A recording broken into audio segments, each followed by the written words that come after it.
Hello friends, Pandey technical classes पर आपका स्वागत है। आज हम लोग कुछ क्वेश्चन सॉल्व करने वाले हैं और यह क्वेश्चन यूपीपीसीएल जेई से संबंधित है। यह पिछले वर्ष जो यूपीपीसीएल का पेपर हुआ था, तो प्रीवियस ईयर पेपर है, तो यूपीपीसीएल जेई का पेपर है। तो इसको चलिए हम लोग सॉल्व करते हैं और देखते हैं कि हमारी तैयारी किस तरीके से है, किस तरीके से हम लोग तैयारी कर रहे हैं। ठीक है, और स्पेशली फॉर TG2 वालों के लिए ये सबसे स्पेशल है। क्यों क्यों स्पेशल हो रहा है? क्योंकि यूपीपीसीएल जेई वाले लड़के तो कर ही रहे हैं, सब सॉल्व किए हैं, सब जानते हैं, लेकिन आपको ये थोड़ा सा पेपर सॉल्व करके देखना है कि आप कहाँ तक पहुँच रहे हैं या जेई के पेपर कैसे आते हैं, आप उसमें कितना अच्छा कर पा रहे हैं। ठीक है, तो अभी आपको समझ में आ जाएगा कि जेई लेवल का पेपर किस तरीके से आता है और कैसे आप उसमें कितना अच्छे तरीके से आप गेन कर पा रहे हैं। ठीक है, तो चलिए अब हम लोग शुरू करते हैं, अपने टॉपिक पे चलते हैं। चलिए देखिए, ये देखिए हमारे पास पहला क्वेश्चन है। पहला क्वेश्चन हमारे पास है, एक मिनट रुक जाए। ये पहला क्वेश्चन है। पहले क्वेश्चन में कह रहे हैं, मापने वाले उपकरणों में निम्नलिखित में से कौन सी प्रणाली अवमंदन मतलब ब्रैकेट में डैम्पिंग बलाघूर्ण विकसित करने के लिए नहीं किया जाता। ठीक है, अब देखिए हम आपको समझा रहे हैं ना, डैम्पिंग टार्क अगर आपको उत्पन्न करना है तो डैम्पिंग टार्क उत्पन्न करने की जानते हैं आप लोग ना, इंस्ट्रूमेंट में 3 प्रकार के टार्क होते हैं। एक होता है डिफ्लेक्टिंग टार्क, और एक होता है कंट्रोलिंग टार्क, और एक होता है कौन सा टार्क, एक होता है डैम्पिंग टार्क। ठीक है, तो ये 3 प्रकार के टार्क होते हैं। तो डिफ्लेक्टिंग टार्क तो बहुत प्रकार से आप कर सकते हैं। एक मैग्नेटिक रूप से कर सकते हैं, इलेक्ट्रोस्टैटिक रूप से कर सकते हैं, और थर्मली कर सकते हैं, या केमिकली कर सकते हैं। बहुत सारे इफेक्ट हैं जिससे आप डिफ्लेक्टिंग टार्क इंस्ट्रूमेंट में प्रोवाइड करा सकते हैं। और कंट्रोलिंग टार्क देखिए ध्यान से, कंट्रोलिंग टार्क जो है कंट्रोलिंग टार्क जो उत्पन्न करने की व्यवस्था है, वो कंट्रोलिंग टार्क कैसे होता है? कंट्रोलिंग टार्क के लिए 2 सबसे महत्वपूर्ण मेथड होता है।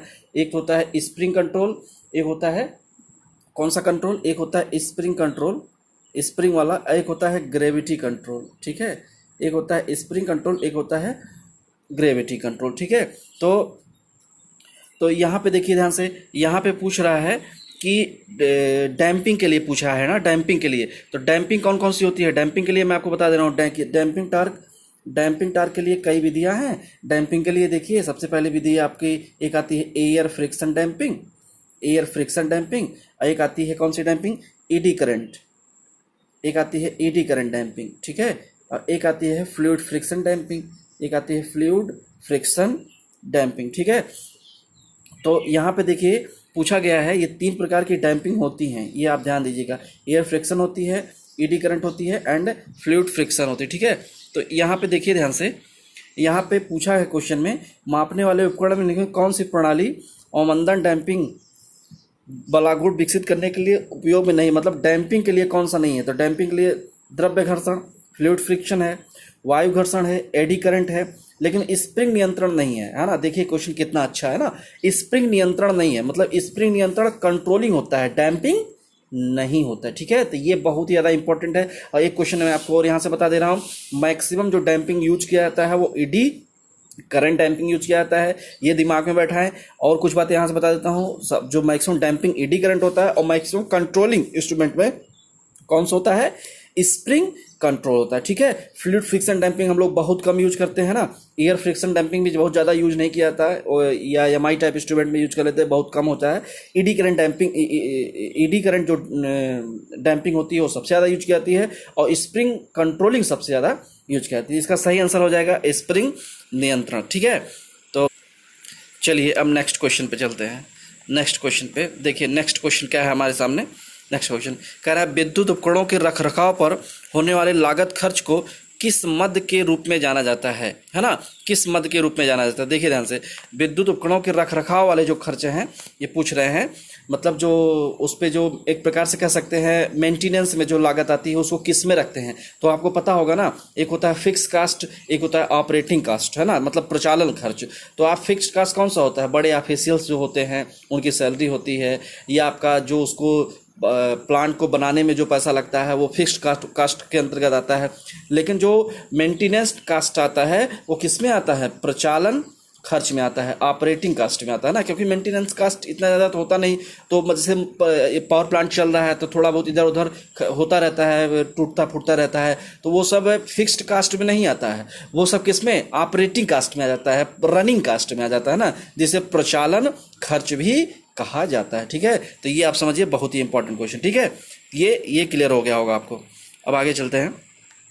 आगे देखिए, आगे क्वेश्चन दिया गया है, अगर सुचालक को मतलब कंडक्टर को स्थिर चुंबकीय क्षेत्र में बढ़ाया जाता है तो इस पर ईएमएफ प्रेरित होता है। ऐसे ईएमएफ को किस रूप में जाना जाता है? बढ़ाया नहीं जाता, इसके कहने का मतलब ये है, बढ़ाया जाने का मतलब यहाँ पे कहने का तात्पर्य हमको लगता है यहाँ से है कि वहाँ पे बढ़ाया का मतलब जब उसे घुमाया जाता है। ठीक है, तो जब घुमाया जाता है तो क्या होता है, देखिए ध्यान से, आपको पता है कि जब कंडक्टर घूमता है इस तरीके से, ये मैग्नेटिक फील्ड है, इस तरीके से मैग्नेटिक फील्ड है, और कंडक्टर जब घूमता है इस तरीके से, इसमें जो ईएमएफ उत्पन्न होता है वो कौन सा होता है? वह जो ईएमएफ होता है वह डायनेमिकली इंड्यूस्ड ईएमएफ होता है। और इसी का उल्टा जब होता है, जब कंडक्टर स्थिर रहता है और मैग्नेटिक फील्ड घूमता है ना, जब कंडक्टर स्थिर रहता है, कंडक्टर स्थिर है और मैग्नेटिक फील्ड इसके चारों तरफ घूम रहा है, तो वह कैसा होता है? Statically induced EMF. तो मैं आपको बताया था, डायनेमिकली इंड्यूस्ड ईएमएफ का मतलब होता है जो किस में होता है, मोटर और जनरेटर में होता है, और ट्रांसफार्मर में कैसा होता है, स्थैतिक उत्प्रेरित ईएमएफ, मतलब स्टैटिकली इंड्यूस्ड ईएमएफ होता है। ठीक है, तो ये बहुत ही ज़्यादा इंपॉर्टेंट है। अब चलिए नेक्स्ट क्वेश्चन पे चलते हैं। देखिए, नेक्स्ट क्वेश्चन है, विद्युत वायरिंग में फ्यूज कहाँ लगाया जाना चाहिए, है ना? तो फ्यूज को आप जानते हैं, अर्थ वायर में, न्यूट्रल वायर में, लाइव या फेज वायर में। हमेशा, ये तो बहुत सिंपल क्वेश्चन है, लाइव या फेज वायर में हमेशा फ्यूज को कहाँ लगाया जाता है? हमेशा फेज वायर में ही फ्यूज को हम लोग लगाते हैं। ठीक है, तो ये सिंपल सा क्वेश्चन है, ये आपको पता ही होगा, है ना? फ्यूज का काम क्या होता है? फ्यूज का काम होता है यदि सर्किट में कहीं भी ओवर करंट हो जाए या ओवरलोड हो जाए या कहीं भी शॉर्ट सर्किट हो जाए तो वो क्या कर देता है? सर्किट को ओपन कर देता है। ठीक है, ये आप याद करिएगा। सबसे ज़्यादा हाई एक आपका फ्यूज होता है जिसे बोलते हैं, फ्यूज कई प्रकार के होते हैं। एक होता है राउंड टाइप का, एक होता है किटकैट टाइप का, आपको बता दें, एक होता है किटकैट टाइप का, है ना, जिसमें एक बेस होता है, कैरियर होता है। आप देखे होंगे, आपके घर पे लगा होगा, जो पत्थर वाला आता था पहले, है ना, तो वो वाला। लेकिन एक क्वेश्चन यूपीपीसीएल में पूछा गया था, मैं आपको बता दे रहा हूँ, है ना, ये क्वेश्चन एक बार आया हुआ था। अगर आपसे पूछा जाए कि बड़े जैसे इंडस्ट्रीज वगैरह हो गई या कोई प्लांट हो गया, वहाँ पे अगर फ्यूज को लगाया जाता है तो वहाँ पे हम लोग एक फ्यूज आता है जिसे बोलते हैं HRC fuse, high rapturing capacity, HRC fuse का प्रयोग हम लोग वहाँ पे करते हैं। ठीक है, अगर आपको बहुत ज़्यादा एम्पियर में करंट को, 200-300 एम्पियर तक के करंट को अगर जो है बंद करना हो, है ना, तो वहाँ पे HRC हाई रैप्चरिंग कैपेसिटी का फ्यूज़ यूज़ किया जाता है। ठीक है, और इसमें फिलर के रूप में आपको पता होगा, एक बार इसका फिगर दिखाया था, तो फिगर दिखा के पूछा था कि कौन सा फ्यूज है, HRC फ्यूज, यूपीपीसीएल में क्वेश्चन आया था। तो इसमें आप जान लीजिए एक CTC कार्बन टेट्राक्लोराइड टाइप का होता है, उससे भरा जाता है ना, तो ये आपका फ्यूज का एक प्रकार होता है HRC हाई रैप्चरिंग कैपेसिटी। ठीक है, चलिए आगे चलते हैं। आगे एक क्वेश्चन है आपका, 1 मीटर पर 125 वोल्ट अंकित है। चलिए ठीक है, कोई बात नहीं, अंकित है तो, है ना, 125 वोल्ट अंकित है। अच्छा ठीक है, और वोल्टेज का सही मान 125.5 है, तो उपकरण की स्टैटिक त्रुटि, स्टैटिक एरर क्या होगी, है ना? स्टैटिक एरर देखिए, इसमें निकालने का एक सिंपल तरीका है ना, ट्रू वैल्यू माइनस जो सही मान क्या है उसका 125.5, true value minus measured value, है ना। तो यहाँ पे देखिए दिया क्या है, वोल्टेज का सही मान 125.5 है और 1 मीटर पर 125 वोल्ट अंकित है, मतलब एक सही मान 125.5 है और 125 वोल्ट अंकित है, तो माइनस 125 कर दो जितना मेजर कर रहा है। तो 125.5 में से 125 घटाओगे कितना आ जाएगा, 0.5 आ जाएगा, जिसका सही आंसर 0.5 है। सिंपल सा क्वेश्चन है, आपको पता है ना।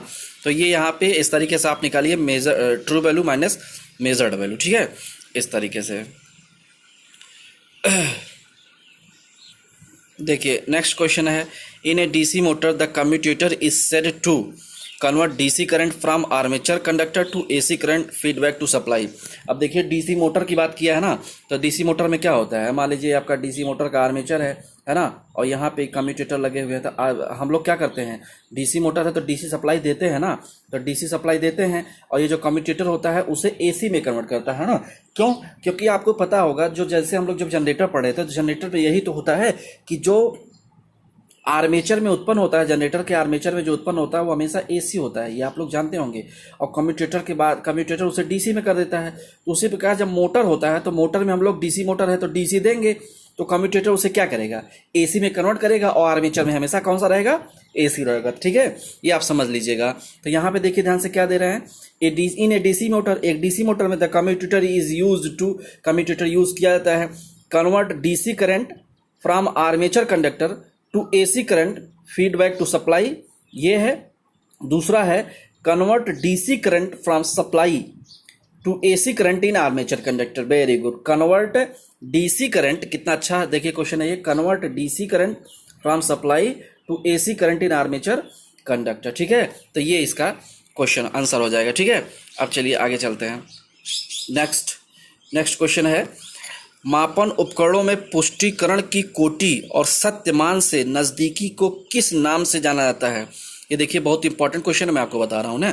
ये देखिए ध्यान से, इसमें कह रहे हैं कि मापन उपकरण पुष्टिकरण की कोटि और सत्यमान से नजदीकी, जैसे मान लीजिए आप किसी इंस्ट्रूमेंट से मेजरमेंट कर रहे हैं और मान लीजिए कि रियल का मान लीजिए 230 वोल्ट है ना, और अगर आप मेजरमेंट करने पे आपका आ रहा है 228 वोल्ट, है ना, 228 वोल्ट, तो इसमें एक बार आप मेजरमेंट किए आपका 229 वोल्ट, है ना, एक बार आप मेजरमेंट किए आपका है 229.5 वोल्ट, इस तरीके से आ रहा है। कई बार मेजरमेंट कर रहे हैं तो कई मान आ रहे हैं। तो इसमें क्या आ रहा है कि ट्रू वैल्यू के जो करीब होती है ना, करीबी, उसी को हम लोग, जैसे अगर ट्रू वैल्यू के जितना ज़्यादा करीब होगा उतनी ज़्यादा एक्यूरेसी होगी, उतनी अच्छा मीटर अच्छा होगा ना। अगर 29.5 दे रहा है और 230 सही है तो कहीं ना कहीं मीटर सही है। अगर 228 दे रहा है इसका मतलब ज़्यादा एरर है। तो यही है, इसको कहते हैं क्या, सटीकता। मतलब जो ट्रू वैल्यू है उसके कितना हम करीब पहुंच पा रहे हैं उसे हम लोग क्या कहते हैं, सटीकता कहते हैं ना, एक्यूरेसी कहते हैं ना। सटीकता का मतलब हिंदी में, सटीकता का मतलब आप समझिए कि जो आपका मेजर्ड वैल्यू है वह ट्रू वैल्यू के कितने करीब है, दैट इज कॉल्ड सटीकता, है ना। वह सबसे ज़्यादा प्रिसाइज होगा, सब बहुत ही ज़्यादा प्रिसाइज इंस्ट्रूमेंट होगा, है ना, परिशुद्ध होगा इंस्ट्रूमेंट। ठीक है, तो चलिए नेक्स्ट चलते हैं। ये क्वेश्चन क्या है, चलिए भाई देखते हैं। एक लंबी संचरण लाइन में बड़ी धारिता है, अगर ऐसी लाइन खुले परिपथ वाली है या बहुत हल्के लोड से प्राप्ति सिरे पर संपर्क है तो वोल्टेज का परिमाण प्राप्ति सिरे पर प्रेषक सिरे के वोल्टेज से अधिक हो जाता है। ओह, इस घटना की क्रिया को क्या कहते हैं। बहुत अच्छा क्वेश्चन है, आप लोग जानते होंगे। जैसे यहाँ बिजली बन रही है और यहाँ पे बिजली भेज रहे हैं, है ना। तो यहाँ मान लीजिए सपोज यहाँ पे मान लीजिए सपोज 10 वोल्ट है, तो यहाँ पे हमेशा क्या होगा, 10 वोल्ट से कम ही होगा क्योंकि बीच में थोड़ा बहुत लॉस होगा। लेकिन क्या कह रहे हैं, यहाँ 10 वोल्ट है तो यहाँ 11 वोल्ट हो गया, 12 वोल्ट ज़्यादा हो गया, तो ये कैसे हो जाएगा। तो इसी को भैया कहते हैं ना फेरेंटी इफेक्ट। फेरेंटी इफेक्ट ये जान लीजिए कैपेसिटेंस के कारण होता है। और किस लाइन पे होता है, जो लाइन लाइटली लोड होगी या जीरो लोड पे होगी उसी में होता है फेरेंटी effect. When receiving end voltage is greater than sending end voltage, that effect is called फेरेंटी effect, है ना, ये चीज है। ठीक है, चलिए आगे चलते हैं। ये क्वेश्चन देखिए यूपीपीसीएल का आया हुआ है। The cut off current in A fuse depends, है ना। फ्यूज में कट ऑफ करंट डिपेंड करता है ना। जैसे कोई फ्यूज है इस तरीके से, है ना, कोई फ्यूज है उसमें जो कट ऑफ करंट है, ये जो कट ऑफ करंट है वो डिपेंड कर करंट रेटिंग इन फ्यूज के करंट रेटिंग पर, वैल्यू ऑफ प्रोस्पेक्टिव करंट यानी करंट के मान पर, asymmetry of the fault current मतलब फॉल्ट करंट की जो असममित तरीके से फॉल्ट हुआ है उस पर, मतलब किस तरीके से फॉल्ट हुआ है। क्योंकि फॉल्ट दो प्रकार का होता है ना, सिमेट्रिकल फॉल्ट होता है, असिमेट्रिकल फॉल्ट होता है ना। तो सिमेट्रिकल फॉल्ट जो होता है वो बराबर तरीके से सभी फेजों में होता है और सिमेट्रिकल फॉल्ट जो होता है बराबर नहीं होता है। तो यहाँ पे देखिए, तो यहाँ पे ये चीज़ तीनों चीज़ों पे डिपेंड करेगा, है ना, कि जो current rating of the fuse पे भी डिपेंड करेगा, वैल्यू ऑफ पर्सपेक्टिव करंट पे भी डिपेंड करेगा, asymmetry of the fault current, तीनों पे ये डिपेंड करेगा। ठीक है, ये सिंपल सा क्वेश्चन था। चलिए, आई होप आपको समझ में आ रहा होगा ना, क्योंकि देखिए आप कितने सिंपल सिंपल क्वेश्चन जेई में आ रहे हैं, तो आप में तो और भी सिंपल आएगा ना। जो लोग कहते हैं कि बड़ा हाई लेवल क्वेश्चन आता है, तो देखिए ध्यान से कितना सिंपल सा क्वेश्चन है। कह रहे हैं यहाँ पे, देखिए ये कह रहे हैं निम्नलिखित सूची में से आइसोलेटर के विद्युत प्रतीक चिन्ह का पहचान करें। आइसोलेटर इसमें कौन सा दिखा रहा है? देखिए ये देखिए, ये बार बार मैं बोलता हूँ ना, यूपीपीसीएल सिंबल वाला मैं आप लोग करवाने वाला हूँ ना, सिंबल करवाने वाला हूँ। ये देखिए 4 सिंबल दिखाया गया है, इसमें पूछ रहा है आइसोलेटर कौन सा है। तो बताओ, पहला वाला तो दिख रहा है ना, ये तो सिंपल सी बात है ना, ये आइसोलेटर हो गया आपका पहला वाला। और दूसरा वाला क्या है? दूसरा वाला बताइए। दूसरा वाला कॉन्टैक्टर से रिलेटेड है, कॉन्टैक्टर की जो ऑपरेटिंग कॉइल होती है वहाँ से रिलेटेड है ये दूसरा वाला। और तीसरा क्या दिख रहा है? तीसरा या सर्किट ब्रेकर दिख रहा है ना, सर्किट ब्रेकर। और चौथा ये क्या दिख रहा है? चौथा वाला क्या दिख रहा है? चौथा वाला देखिए ध्यान से, ये क्या है? ये है आपका हीटर का, ये आपका हीटर का साइन है ना, इसको याद कर लीजिए, पूछा जाता है। ये सिंबल का मैं एक वीडियो डालूंगा, शायद कल शायद एक वीडियो में सिंबल से रिलेटेड, केवल सिंबल है ना, जिससे आपको दिक्कत ना हो। पूरा सिंबल एक वीडियो में टोटल सिंबल करवा दूंगा, ठीक है। तो चलो कोई बात नहीं, इसको हम लोग देखते हैं, है ना। और इम्पोर्टेंट सिंबल्स करवाऊंगा जो एग्जाम में आए हुए हैं और आने की उम्मीद है। चलिए नेक्स्ट हम लोग देखते हैं। कह रहे हैं प्रत्यावर्तक रोटर प्रकार के संबंध में सही कथन का चयन कीजिए। साइलेंट पोल रोटर टाइप गति में उतार चढ़ाव और निम्न एवं मध्यम गति के हेतु, सिलेंड्रिकल रोटर टाइप गति में उतार चढ़ाव नहीं और उच्च गति प्रचालन। देखिए पहला ही सही हो गया। अच्छा देखिए, मैं आपको बता रहा हूँ, जो अल्टरनेटर होता है इसमें 2 प्रकार के होता है ना, एक सिलेंड्रिकल टाइप का रोटर होता है और एक सैलिएंट टाइप का होता है। तो सिलेंड्रिकल कहाँ पे यूज होता है? सबसे पहले हाई स्पीड के लिए यूज होता है, थर्मल पावर प्लांट में। और साइलेंट पोल कहाँ होता है? लो या मीडियम स्पीड के लिए यूज में लाया जाता है ना। तो देखिए ध्यान से, कितना इसमें पहला क्या दिया? साइलेंट पोल रोटर कहाँ होता है? गति में उतार चढ़ाव और निम्न या मध्यम गति के लिए उपयोग, एकदम सही। और सिलेंड्रिकल रोटर टाइप गति में उतार चढ़ाव नहीं, गति में ज़्यादा उतार चढ़ाव नहीं होता है और उच्च गति प्रचालन हेतु उपयोग किया जाता है, एकदम सही है। मतलब ये पहला वाला ऑप्शन एकदम सही है, ठीक है। और बाकी इतने बड़े बड़े हैं, पढ़ने की जरूरत ही नहीं है, जब पहला ही सही हो गया तो बाकी पढ़ने की क्या जरूरत है ना। तो देखिए कितना, ये सब क्वेश्चन मैं ऑफलाइन बैच में पढ़ाया हूँ भाई। अगर जो बच्चे पढ़े हुए ना, उन जाके नोट्स पलटिएगा, नोट्स में सारी चीज़ें मैं लिखवाया हूँ। जहाँ अल्टरनेटर पढ़ाया हूँ ना, वहाँ आप जाके देखना, वहाँ लिखवाया हूँ साइलेंट पोल रोटर और सिलेंड्रिकल टाइप का रोटर, और दोनों का जाके देखना कि पूरा मैं विवरण बताया हूँ कि साइलेंट पोल में क्या होता है और सिलेंड्रिकल में क्या होता है, ठीक है। चलिए आगे चलते हैं। With respect to dynamometer type instrument whose choose the incorrect statement. Dynamometer type instrument में इनकरेक्ट क्या है? पहला है दे हैव यूनिफॉर्म स्केल, दूसरा है they can be use to measure both AC and DC। अच्छा बताइए, ये तो सही है ना?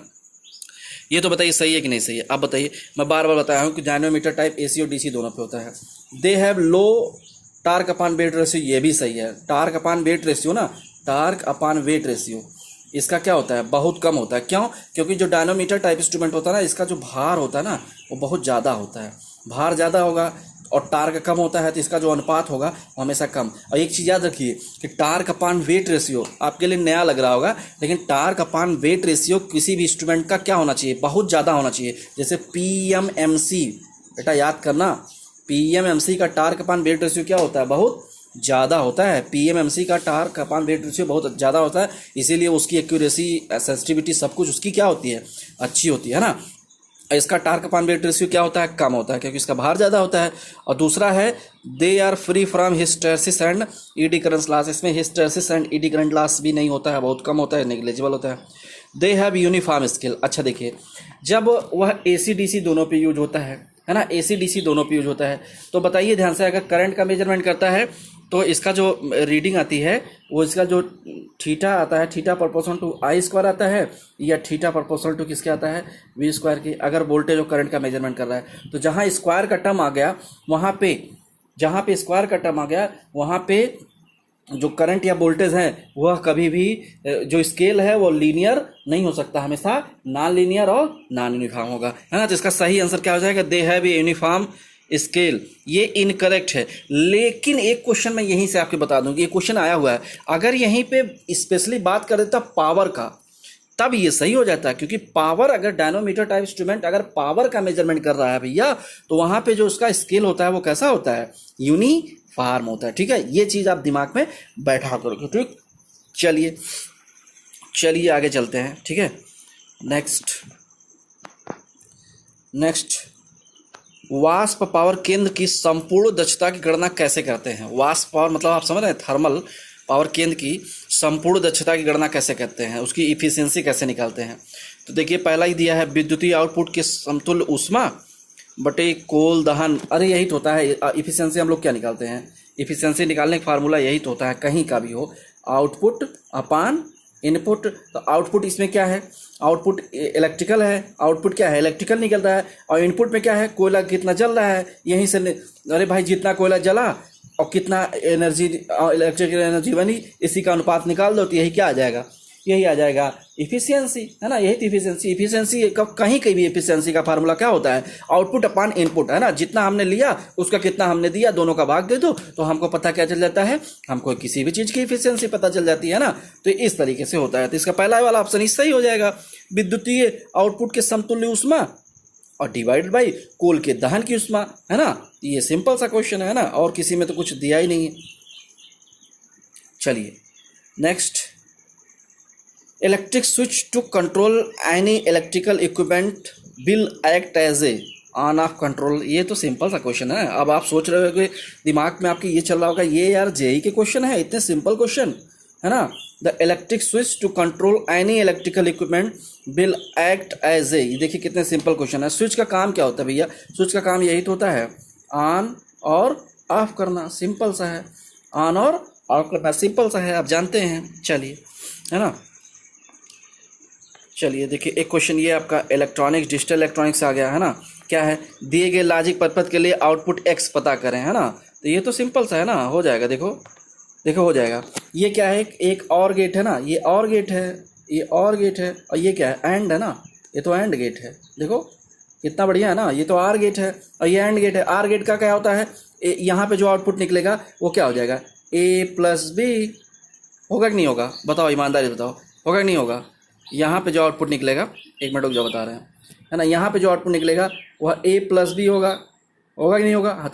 अच्छा वही चला गया, इसमें चला गया, है ना, और यहाँ से सी आ गया, तो एंड क्या करेगा, ए प्लस बी, और इनका क्या कर देगा, मल्टीप्लाई कर देगा। तो ए प्लस बी और गुड़े सी, ये ए प्लस बी एक इनपुट हो जाएगा, दूसरा सी, दोनों का गुणा कर देंगे तो A plus B into C आ जाएगा। सिंपल सा है ना। OR gate, AND gate, NOT gate, है ना। तो ये तीन प्रकार के मेन गेट होते हैं, एंड, आर एंड नॉट, और दो प्रकार के एक यूनिवर्सल गेट होता है, NOR gate and NAND gate. Application gate भी होते हैं, एक्स आर एंड एक्स नार, है ना। ये गेट होते हैं, तो आप जानते होंगे। चलिए आगे चलते हैं, ठीक है। कह रहे हैं किसी पावर सिस्टम में निम्नलिखित में से कौन सा दोष अक्सर उत्पन्न होता है। अब बताओ सबसे ज्यादा दोष किसी पावर सिस्टम में कौन सा है, सोचने वाली बात है ना। सबसे ज्यादा यही आप देखते होंगे ना, ये तार जा रहे हैं ना, कभी कभी यही होता है, ये तार टूटा और आके जमीन पे गिरा, है ना, ग्राउंड फॉल्ट, है ना, लाइन टू ग्राउंड फॉल्ट। ये कभी आप नहीं देखते होंगे तीनों फेज शॉर्ट हो जाए, दो फेज शॉर्ट हो जाए, बहुत कम होता है। सबसे ज्यादा जो संभावना होती है लाइन टू ग्राउंड फॉल्ट की, लाइन टू ग्राउंड फॉल्ट की संभावना सबसे अधिक होती है, ठीक है। तो चलिए आगे देखते हैं क्या है, आगे देखते हैं। ये देखिए क्वेश्चन एक हमारे सामने आ गया, nature of EMF induced in armature of DC generator is dash and it is convert. देखिए ये तो क्वेश्चन में अभी बताया था आपको ना। ये देखिए आर्मेचर में जो होता है वो एसी होता है ना। देखो कितना सिंपल क्वेश्चन है ना। Nature of EMF induced in armature of DC generator, DC generator का आर्मेचर में क्या होता है भैया, एसी होता है ना भैया, एसी होता है ना। और यहाँ पे and it is converted into DC by means to split rings. Split ring मतलब वही कम्यूटेटर, ठीक है। कम्यूटेटर के द्वारा, कम्यूटेटर को स्प्लिट रिंग भी बोलते हैं ना। आज के बाद जान लेना, एक चीज़ बताया भी हूँ ऑफलाइन बैच में, पढ़ाया था तब, स्प्लिट रिंग्स भी बोलते हैं ना। तो ये चीज़ आपके दिमाग में होनी चाहिए। चलिए ठीक है ना। तो नेक्स्ट, ऑटोमेशन का लक्ष्य कार्यतंत्र वर्क सिस्टम को इस तरह स्वचालित बनाना है कि ताकि सिस्टम किस तरह का हो सके, केवल स्वनियमकारी, केवल स्वचालित। देखिए ऑटोमेशन का मतलब है कोई भी सिस्टम आपका है आजकल उसको इस तरीके से डिजाइन किया जा रहा है कि वो स्वतः ही चले, मतलब सब कुछ उसमें ऑटोमेटिक हो, उसमें हमको कुछ करना हो, सिर्फ देखना हो, है ना, सिर्फ चीज़ों को देखना हो, इंस्पेक्शन करना हो। जैसे आप एसएसओ हो जाएंगे ना, तो आप एसएस सर्विस ऑपरेटर हो जाएंगे, तो आप जाके बैठेंगे, कुर्सी पे बैठे रहेंगे और रीडिंग लेते रहेंगे, आपको कुछ करना नहीं होगा, बस चीज़ों को देखते रहना, कहाँ क्या गड़बड़ हो रहा है, कहाँ पे क्या सही नहीं हो रहा है, कहाँ पे क्या सही हो रहा है, पूरी रीडिंग आपको लेनी होती है ना, तो वो चीज़ होती है। तो यहाँ पे अब जो हम लोग जो भी सिस्टम हम लोग डिजाइन कर रहे हैं, उसमें क्या होना है, केवल केवल स्वचालित होना चाहिए, केवल स्वनियमकारी होना चाहिए, मतलब रूल के अनुसार चलना चाहिए, केवल स्वाश्रित होना चाहिए, सेल्फ डिपेंड होना चाहिए, मतलब वो सिस्टम सेल्फ है डिपेंड होना चाहिए। जैसे जैसे सिस्टम का मतलब, जैसे हम लोग पढ़े थे, आपको समझा रहा हूँ, जैसे हम लोग पढ़े थे ना, एक सेपरेटली एक्साइटेड जनरेटर होता है, एक सेल्फ एक्साइटेड जनरेटर होता है। तो separately excited generator self depend नहीं होता, क्योंकि उसको एक्साइटेशन करने के लिए बाहर से डीसी वोल्टेज की देने की जरूरत पड़ती है।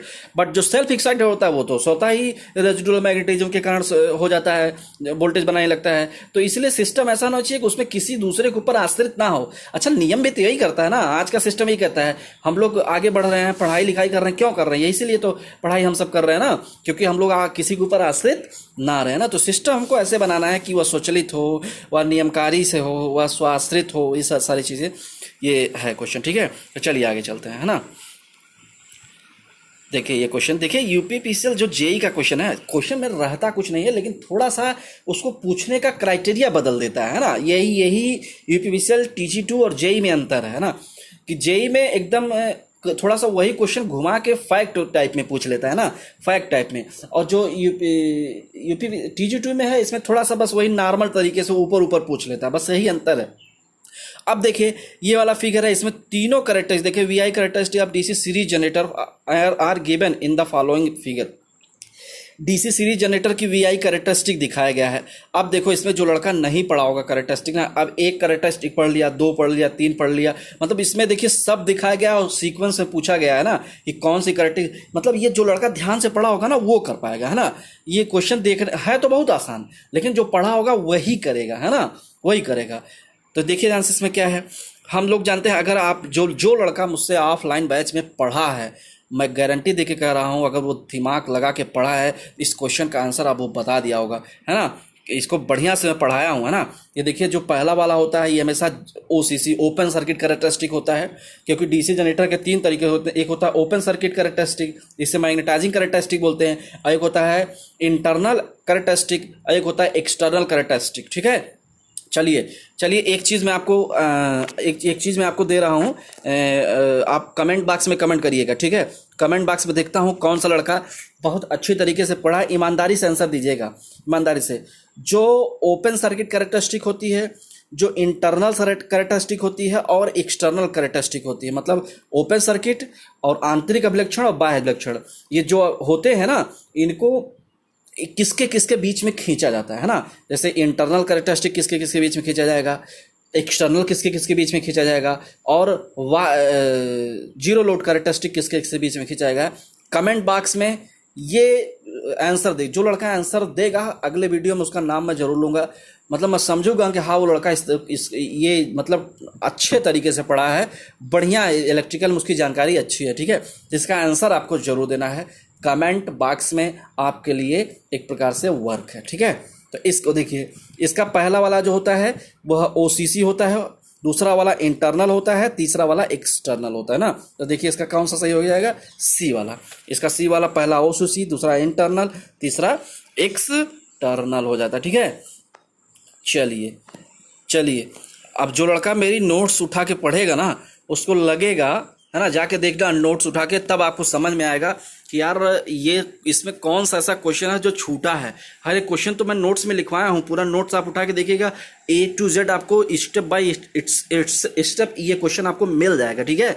तो चलिए देखते हैं। मान लीजिए किसी सुचालक के प्रति इकाई लंबाई W हो, क्षैतिज तनाव H है, स्पैन की लंबाई L है, तो स्वतंत्र रूप से निलंबित सुचालक का सैग निम्नलिखित में से किसके रूप में ज्ञात किया सकता है। सैग बराबर भैया होता क्या है, आप लोग जानते होंगे ना। सैग जैसे ये पोल है और ये दो तार गए हैं, तो इसी को हम लोग, जो दूरी होती है ना जी, सैग को हिंदी में बोलते हैं झोल, है ना, तो इसे बोलते हैं सैग, है ना। तो सैग भैया जो होता है ना, वो क्या होता है, सैग यस बराबर हम लोग बोलते थे WL² / 8T, तो वहीं यहाँ पे देखिए ये वाला डी वाला, यहाँ sec को ये लोग लैम्डा से दिखाएं, लैम्डा बराबर WL²/8H। यहाँ पे क्षैतिज तनाव टी से ना दिखा के एच से दिखा दिया ना, तो वो जैसे क्वेश्चन में कहेगा उसी अनुसार हम लोग काम कर लेंगे। ठीक है, तो ये आपका sec हो गया। ठीक, चलिए आगे चलते हैं।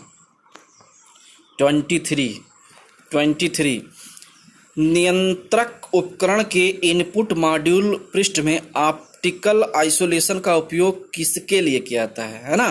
कॉमन ग्राउंड उपलब्ध कराना, लाइन वोल्टेज ट्रांजिएंट के कारण प्रोसेसर में होने वाली क्षति रोकना, विद्युतीय शोर का प्रभाव कम करना। ठीक है, मतलब देखिए नियंत्रक उपकरण के इनपुट मॉड्यूल पृष्ठ में ऑप्टिकल आइसोलेशन का उपयोग। अच्छा, आप ये सारी चीज़ें आप लोग जानते होंगे कि अब जो स्काडा कनेक्शन बहुत ज़्यादा यूज किया जा रहा है। आप आज का सिस्टम ये हो गया है कि जो सिग्नल्स लेके जा रहे हैं हम लोग, वो फाइबर ऑप्टिक्स के माध्यम से तमाम चीज़ें सिग्नल एक जगह से दूसरी जगह पे मूव कर रही है ना। तो उसमें क्या है कि इन्होंने कहा नियंत्रण उपकरण के इनपुट मॉड्यूल पृष्ठ में ऑप्टिकल आइसोलेशन का उपयोग किसके लिए किया जाता है? तो उसका आंसर बी हो जाएगा, लाइन वोल्टेज ट्रांजिएंट के कारण। लाइन वोल्टेज ट्रांजिएंट आप लोग समझ रहे हैं? लाइन वोल्टेज ट्रांजिएंट का मतलब अचानक से जो परिवर्तन आता है, अचानक से परिवर्तन। अचानक से कोई ट्रांजिएंट का मतलब ये होता है अचानक से कोई चीज परिवर्तित हो जाए, मतलब अचानक कोई परिवर्तित होती है, बड़ी खतरनाक होती है ना। तो ट्रांजिएंट क्या? प्रोसेसर में होने वाली क्षति रोकना और विद्युतीय शोर को कम करना। तो इसका सही आंसर हो जाएगा बी वाला, है ना। अचानक में कोई चीज परिवर्तित हो जाए तो आप समझ लीजिए कि बहुत खतरनाक है। अचानक का मतलब ये समझ लीजिए कि जैसे बिजली मान लीजिए 250 एम्पियर करंट चल रहा था और अचानक से जीरो हो जाए, बहुत खतरनाक है। या जीरो है तो अचानक से 250 हो जाए, है ना, ये चीज़ बहुत खतरनाक होती है। अरे भाई, ये आप ऐसे समझो जैसे किसी के पास कुछ रुपया नहीं है ना, किसी के पास मान लो आप समझो कि किसी के पास 10 रुपया है और अचानक से उसे 10 लाख दे दो। अचानक से 10 लाख दे दो, क्या होगा? अचानक से 10 लाख आ गया, वो तो फिर पागल हो जाएगा ना, दिमाग उसका काम करेगा, मतलब वो दिमाग बेकार हो जाएगा ना। तो धीरे धीरे होगा, 10 रुपया हुआ, 10 से 100 हुआ, 100 से 1000 हुआ, 1000 से 1 लाख हुआ, 1 लाख से 5 लाख हुआ, 10 लाख हुआ। तो ये सिस्टम स्टेबल होता है। और अचानक से कि 10 लाख है, 10 रुपया है और 10 लाख हो जाए तो फिर वो गड़बड़ हो जाएगा। और दूसरा एग्जाम्पल इस तरीके से, यदि किसी के पास 10 लाख रुपया है और अचानक से सब खत्म हो जाए, 10 रुपया हो जाएगा, तो ये भी तो गड़बड़ हो जाएगा ना, ये भी गड़बड़ हो जाएगा। तो ट्रांजिएंट का मतलब ये होता है कि अचानक से कोई परिवर्तन नहीं होना चाहिए। ठीक है, तो चलिए आगे चलते हैं नेक्स्ट क्वेश्चन पे। नेक्स्ट क्वेश्चन क्या है? नेक्स्ट क्वेश्चन है 1 ल्यूमेन पर square metre is termed as. ये देखिए इल्यूमिनेशन का क्वेश्चन है, कितना अच्छा। 1 ल्यूमेन प्रति स्क्वायर, ल्यूमेन का मतलब ई और प्रति स्क्वायर मतलब ए, है ना, आई। यहाँ पे ये जो होता है ना 1 ल्यूमेन पर स्क्वायर मीटर, है ना। तो यहाँ पे जो होता है, एक मिनट रुक जाइए,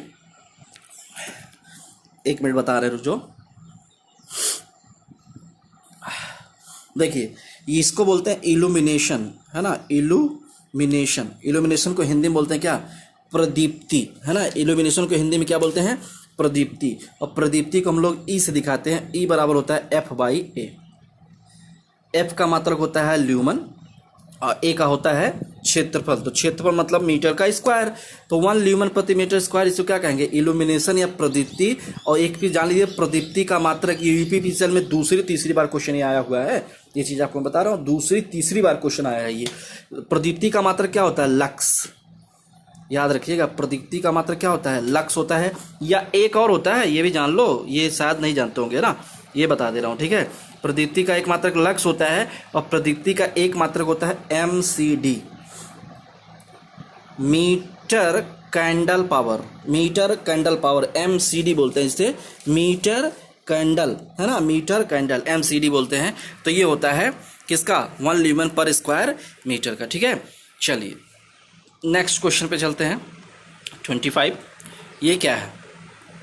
निम्नलिखित में से किस संचरण तंत्र की दक्षता सर्वाधिक होती है? सबसे ज्यादा इफिशियंट कौन होता है ना? तो gear drive, direct drive, belt drive, rope drive. देखिए सबसे ज़्यादा जो इफिशियंसी होती है भैया ना, वो डायरेक्ट की होती है। अब डायरेक्ट का मतलब आप समझ रहे हैं? डायरेक्ट का मतलब अब आप समझिए, पहले जो एक पुली ये है, दूसरी पुली ये है, और इसके ऊपर पट्टे से चालन किया जाता था। तो इसमें क्या होता था, पूरी की पूरी शक्ति इस पुली से या इस पुली पर पूरा ट्रांसफर नहीं हो पाता था, बीच में स्लिप आ जाती थी। लेकिन अब आज आप लोग जानते होंगे कि आज हर एक चीज़ साफ्ट पे हो गई है ना। साफ्ट के माध्यम से जब आप पावर को ट्रांसफर करते हैं तो मैक्स डायरेक्ट हो जाता है, एकदम डायरेक्टली हो जाता है, मतलब डायरेक्ट उससे जुड़ जाता है। वहाँ पे जो पावर ट्रांसफर करने की इफिशियंसी होती है वो बहुत ज़्यादा होती है। या डायरेक्ट का एग्जांपल एक और आप जानते होंगे, जो गियर सिस्टम तो होता ही है, गियर में मतलब डायरेक्टली एकदम जोड़ दिया जाए, उसमें कोई कहीं एक रुपये का फ्रिक्शन ना हो, एक रुपये का भी फ्रिक्शन, घर्षण ना हो, है ना। डायरेक्टली जितनी पावर उत्पन्न हुई उतनी यूज हो गई, तो उसे हम लोग बोलते हैं तो डायरेक्ट सिस्टम में ये संभव है। ठीक है, चलिए नेक्स्ट क्वेश्चन पे चलते हैं।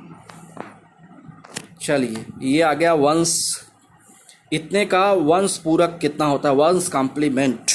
वेरी गुड, ये आपके डीएमआरसी में भी आया क्वेश्चन है, वंश कॉम्प्लीमेंट क्या होता है। कॉम्प्लीमेंट हम लोग क्यों निकालते हैं, देखो कॉम्प्लीमेंट हमेशा वन, ये बाइनरी नंबर है ना, कॉम्प्लीमेंट क्यों निकालते हैं, कॉम्प्लीमेंट हमेशा निगेटिव नंबर के लिए होता है, ये जानते हो नहीं आप लोग, जान जाओ, निगेटिव नंबर को दर्शाने के लिए हमेशा कॉम्प्लीमेंट निकाला जाता है। ठीक है, वंस का जैसे आपका बाइनरी नंबर है तो इसमें 2 होंगे, वंस एंड टूज। अगर आपका डेसिमल नंबर है तो कैसे 7s एंड 8s, है ना। अगर आपका ऑक्टल डेसिमल नंबर है तो 10s and 9s complement, and आपका ऑक्टल नंबर है तो 7s एंड 8s कॉम्प्लीमेंट। अगर आपका हेक्साडेसिमल नंबर है तो कितना होगा, 15s एंड 16s कॉम्प्लीमेंट होते हैं। तो ये देखिए बाइनरी दिया है तो इसका वंस पूछ रहे हैं ना, वंस कॉम्प्लीमेंट। तो वंस कॉम्प्लीमेंट कितना होगा, तो एक ट्रिक मैं आपको बता दे रहा हूँ, आज के बाद दिमाग में बैठा लेना, भूलना नहीं कभी, है ना। बता दे रहा हूँ, ध्यान से देखना क्या है, इधर देखो ध्यान से। ये जितना दिया गया ना इसी को उलट दो, जैसे 0 1 1 0 1। इसका तरीका होता है, वो तरीका दूसरा होता है, मैं तरीका नहीं बता रहा हूँ आपको, क्या मतलब है आप परेशान हो जाएंगे, है ना। तरीका होता है इसका चेंज करने का, लेकिन यहाँ पे आपको एक ट्रिक मैं बता रहा हूँ। जहाँ 0 है वहाँ 1 कर दीजिए, जहाँ 1 है वहाँ 0 कर दीजिए, जहाँ 1 है वहाँ 0, जहाँ 0 है वहाँ 1 कर दीजिए, जहाँ 1 है वहाँ 0 कर दीजिए। देखिए 1 0 0 1 0 1 0 0, ये सही हो गया। एकदम याद रखिए, मतलब उल्टा कर देना है। जो भी पूछेगा, अगर वंस कॉम्प्लीमेंट पूछेगा ना तो भैया क्या कर देना, जो दिया है उसी को उल्टा, 0 को 1 1 को 0। ठीक है, ये होता है। तो आई होप आप समझ गए होंगे। चलिए नेक्स्ट क्वेश्चन है, which of the following control device is used to control operate industrial equipment.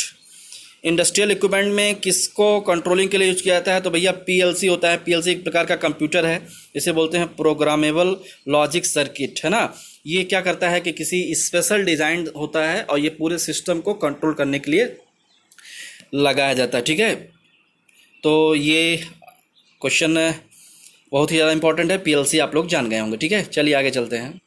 देखिए क्वेश्चन ये, the height for the light point and junction boxes from the floor level कितना होना चाहिए। Height of the light point का height कितना होना चाहिए भैया। हाँ ये बताओ, देखो ध्यान से, ये बल्ब लगा है और बल्ब से ज़मीन की कितनी होनी चाहिए, ये 2.5 से 3 मीटर, है ना। ये वेरी करता रहता है, अभी आपके डीएमआरसी में आया था, वहाँ माना था 2.75 मीटर। ठीक है, 2.75। तो ये बल्ब का भी होता है और फैन का, तो आपके डीएमआरसी में फैन पूछा था, फैन का कितना होता है 2.75।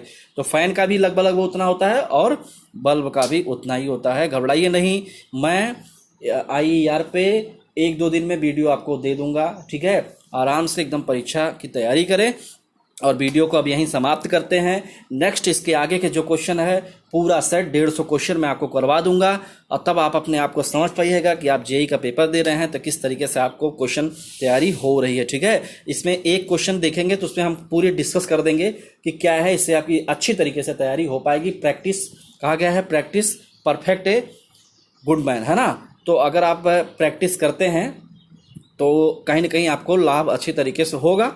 और वीडियो को अब समाप्त करते हैं। चैनल को क्या करना है, आप लोगों को क्या करना है, शेयर करना है एंड सब्सक्राइब करना है। ठीक है, तो वीडियो को अब यहीं समाप्त करते हैं। नेक्स्ट वीडियो कल शाम को मिलेगी, तब तक के लिए जय हिंद, जय भारत।